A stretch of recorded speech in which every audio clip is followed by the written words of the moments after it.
বাংলাদেশে ভারতপন্থী পাকিস্তানপন্থী কোনো রাজনৈতিক ঠাঁই হবে না।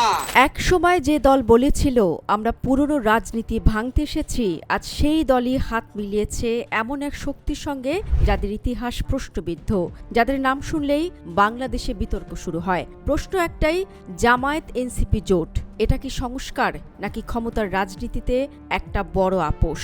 নির্বাচনের আগে রাষ্ট্র সংস্কারের লক্ষ্যকে সামনে রেখে জাতীয় নাগরিক পার্টি এনসিপি জামায়াত ইসলামের সঙ্গে জোট করার সিদ্ধান্ত রাজনৈতিক অঙ্গনে এরই মধ্যে নানামুখী আলোচনার জন্ম দিয়েছে।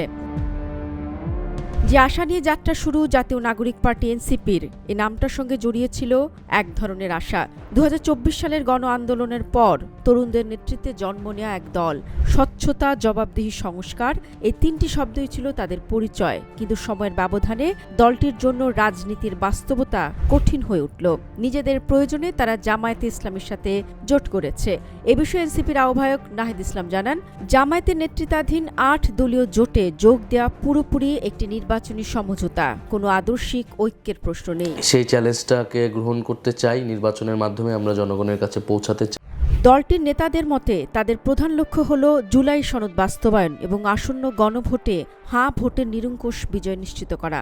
এনসিপির দাবি, এই সংস্কার কর্মসূচিতে জামায়াত ও তাদের মিত্রদলগুলো সমর্থন দিচ্ছে, অথচ বিএনপি ধীরে ধীরে একটি সংস্কার বিরোধী অবস্থানে চলে গেছে।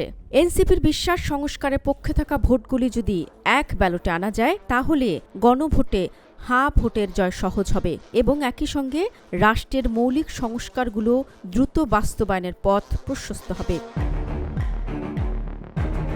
কিন্তু বাস্তবতা কি বলে?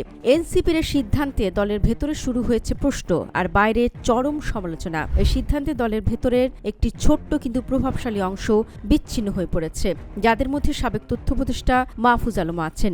জোট সিদ্ধান্তের বিরোধিতা করে ৫ জন নেতা পদত্যাগ বা নির্বাচন থেকে সরে দাঁড়ানোর ঘোষণা দেন।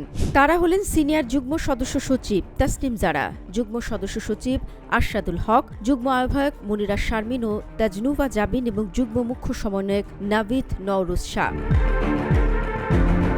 বর্তমানে জামায়াত নেতৃত্বাধীন জোটে এনসিপি ৩০টি আসন পাচ্ছে, তবে দলের ভেতরের আলোচনা অনুযায়ী এ সংখ্যা ৪০-এ উন্নীত করার চেষ্টা চলছে, যদিও এনসিপি ৫১টি আসন চেয়েছিল। ইতিহাস সাক্ষী, বাংলাদেশের রাজনীতিতে সবচেয়ে বড় ক্ষতি হয়েছে যখন আদর্শ আর ক্ষমতার লড়াইয়ে ক্ষমতাই জিতে গেছে। জামায়াত এনসিপি জোট তেমনই একটি উদাহরণ। শারমিন শ্রাবণী, ওয়েব 24।